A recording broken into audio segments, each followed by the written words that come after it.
27 جنوري د څلورم فریض په 10 بجې میژه مدرسې ختم بخاري وي انشاءالله.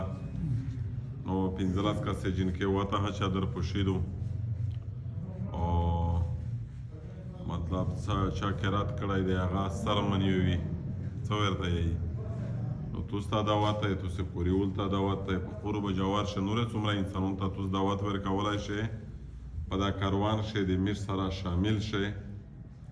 نو په تورسرۍ هره هم په چار دی نن په ډېرې نامې باندې پروګرامونه کېږي، سیلیبریشن کېږي او ګیدرینګ فورم جوړېږي، افتتاحي پروګرامونه هوي، نایټ پروګرام هوي، میوزک پروګرام هوي.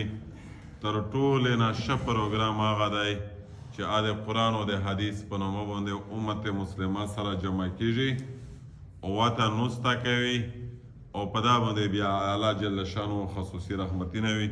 نو تاسې په دا چار شئ میر سره همکار شئ. څلورم فریض اولدار صاحب دی که بیا نور مخ راړی دا هغه بیا انکار نه کوي.